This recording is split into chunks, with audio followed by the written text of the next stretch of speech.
គ្រប់នឹងជំរាបសួរពុកម៉ែមីងមាបងប្អូនទាំងអស់គ្នាជាទីគោរពនិងជាទីស្រឡាញ់ថ្ងៃនេះគិតទៅជាថ្ងៃដែល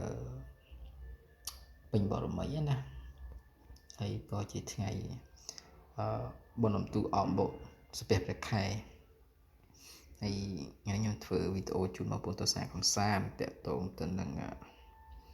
ថ្មកំមួនធម្មជាតិហើយចាស់របស់ភូមាហើយនឹងថ្មិញជ្រូកនេះខ្ញុំមានដូចជាថ្មិញមុខខ្ញុំមានដូចជាមកគូជាងណាតែដោយសារមាននៅនេះតែឃើញតែមកគូទេបងប្អូននៅខ្ញុំមានដូចជា3 4ដែរណាតែឃើញតែមកគូហើយថ្មសលៀងតាន់នេះថ្មសលៀងជូញីឬក៏កថុជូញីណាអត់ធំទេតូចទេបងហើយនឹងថ្មធម្មជាតិណាក្របធំខ្ញុំមានដូចជា3គ្រាប់4គ្រាប់ដែរណាហើយកតានេះមកគ្រប់ចាស់របស់ភូមិក្របធំ20លីជាងខ្ញុំត្រាំកំមួនទៅណាហើយវែងឡតនេះឡតកំថ្មកំមួនធម្មជាតិដែរណាតែបានមកពីប្រទេសណាខ្ញុំប្រហែលជាគិតថាមកពីចិនភាសានេះខ្ញុំជាវដែរជាវពីគេយកមកទុកឲ្យតែមានទៅណាសម្រាប់បងស្រឡាញ់ចង់បានអាចជាវតពីខ្ញុំបានហើយថ្មកំមួនຂະຫນາດ25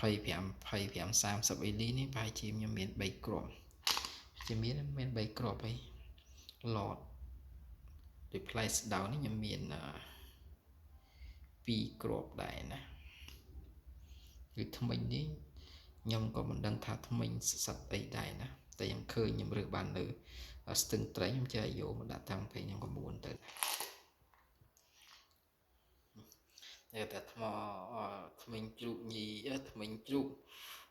មកគូននឹងស្អាតវែងស្អាតណាតែជាថ្មិញទេណាបងមិនមែនជាខ្នាយទេហើយប្រទេស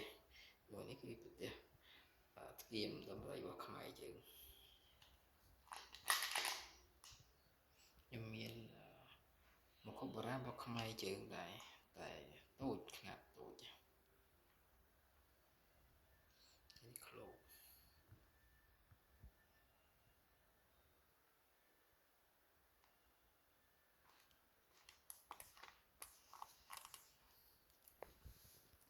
ហើយវីដេអូនេះក៏ចង់ចែកអំលែកជាមួយបងប្អូនទស្សនាកំសាន្តដែរតើតើទៅនឹងថ្មធម្មជាតិគ្រប់ចាស់ភូមិខ្នាត